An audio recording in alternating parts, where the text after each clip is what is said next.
पृथ्वी पर कुछ जगहें ऐसी हैं जहां इंसान आज भी खुद को छोटा महसूस करता है, जहां प्रकृति की खामोशी में कुछ ऐसा छिपा है जो शब्दों में नहीं बताया जा सकता।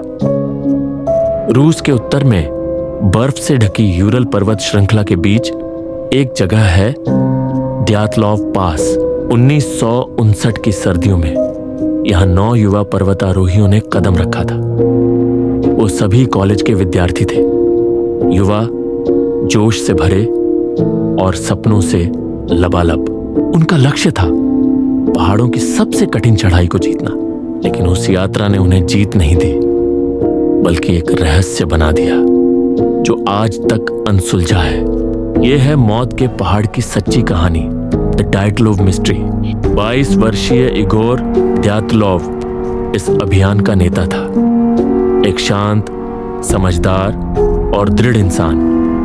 उसके साथ थे जेना, ल्यूडमिला, कोलमोगोरोवा और 7 और साथी। उन्होंने अपनी यात्रा शुरू की जनवरी 1959 में, छोटे से कॉलेज हॉस्टल से, जहां हर कोई उनके जाने से पहले हंस रहा था, गले मिल रहा था। इगोर ने अपने दोस्तों से कहा, जब हम लौटेंगे हमारी कहानी हर अखबार में होगी। किसी को नहीं पता था ये बात सच तो होगी, लेकिन उस तरह नहीं जैसी उन्होंने सोची थी। टीम ट्रेन में बैठी और बर्फीले इलाकों की ओर रवाना हुई। बाहर बर्फ गिर रही थी और अंदर हंसी गूंज रही थी। उनके पास एक कैमरा था और एक डायरी। हर दिन वो लिखते मौसम कैसा था, रास्ता कितना कठिन था और उनका मनोबल कैसा था। तस्वीरों में मुस्कुराहटें थीं, लेकिन धीरे धीरे मुस्कुराहटों के पीछे छिपा तनाव बढ़ने लगा। बर्फ और ठंड ने रास्ता मुश्किल बना दिया। फिर भी एक फरवरी की सुबह उन्होंने पहाड़ की ढलान पर टेंट लगाया। वही रात थी जिसने इस कहानी को जन्म दिया। ठंडी हवाओं में उनका टेंट झूल रहा था। तापमान -30 डिग्री सेल्सियस तक गिर चुका था। आसमान बादलों से भरा था और चारों ओर सिर्फ सफेद बर्फ। फिर भी उन्होंने हिम्मत नहीं छोड़ी। रात में सबने खाना खाया, हंसी मजाक किया, गिटार बजाया। डायरी के आखिरी पन्ने पर लिखा था, मौसम बिगड़ रहा है लेकिन मनोबल ऊंचा है। यानी मौसम बिगड़ रहा है लेकिन हमारा जोश कायम है। वो नहीं जानते थे कि ये उनका आखिरी वाक्य होगा। रात गहराने लगी। बर्फीली हवा अब गरज बन चुकी थी। पहाड़ों में ऐसी खामोशी थी जो डराती भी थी और सुनाई भी देती थी। टेंट के बाहर कुछ हिला, शायद हवा, शायद कोई जानवर या शायद कुछ और। एक के बाद एक आवाजें आने लगी, जैसे कोई टेंट के चारों ओर घूम रहा हो। किसी ने टॉर्च जलाने की कोशिश की और तभी एक तेज झटका लगा। टेंट हिला और सब कुछ अंधेरे में डूब गया। कुछ सेकंड की खामोशी, फिर किसी ने चिल्लाया, रन! टेंट का कपड़ा अंदर से फाड़ा गया क्योंकि बाहर का जिप शायद खुल नहीं रहा था। वो लोग बिना जूते, बिना कोट, सिर्फ अंडरवियर में बर्फ पर भागे। उनके पैरों के निशान आज भी उस जगह पर पाए गए। नंगे पांव, एक सीधी लाइन में जाते हुए, जैसे किसी ने उन्हें टेंट से बाहर भागने पर मजबूर किया हो। लेकिन क्यों? डर किससे था वो अब कोई नहीं जानता। सुबह की रोशनी में पहाड़ वैसे ही खामोश था। हवा रुक चुकी थी, लेकिन उन 9 लोगों का कोई निशान नहीं था। गांव वालों ने बताया, उन्होंने रात को आसमान में कुछ संतरी रंग की रोशनी देखी थी। शायद वही था जिसने सब कुछ बदल दिया।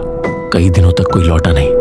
परिवार इंतजार करते रहे और फिर खोजी टीम भेजी गई। जो उन्होंने देखा उसने पूरी दुनिया को हिला दिया। ये थी उस यात्रा की शुरुआत। आगे जो हुआ वो किसी सपने से ज्यादा डरावना था। 1959 की फरवरी में जब खोजी दल को पहाड़ों में वो अधमरी टेंट मिली तो सबको एक ही सवाल था, क्या हुआ था उस रात? टेंट अंदर से फटी हुई थी। मतलब उन्होंने खुद काटकर भागने की कोशिश की थी, लेकिन क्यों? बाहर कोई जानवर नहीं, कोई इंसान नहीं, बस बर्फ और सन्नाटा। उनके पैरों के निशान बिना जूते के थे, जैसे वो इतनी घबराहट में थे कि सोचने का वक्त भी नहीं था। थोड़ी दूरी पर 2 शव मिले, पेड़ के नीचे, लगभग नंगे। बर्फ में जलने के निशान थे, शायद वो आग जलाने की कोशिश कर रहे थे। बाकी शव अलग अलग जगहों पर, कोई रेंगते हुए गिरा, कोई भागते भागते ठंड में जम गया, और 4 शव कई हफ्ते बाद गहरी बर्फ में मिले। उनके सीने की हड्डियां टूटी हुई थी, आंखें और जीभ गायब थी।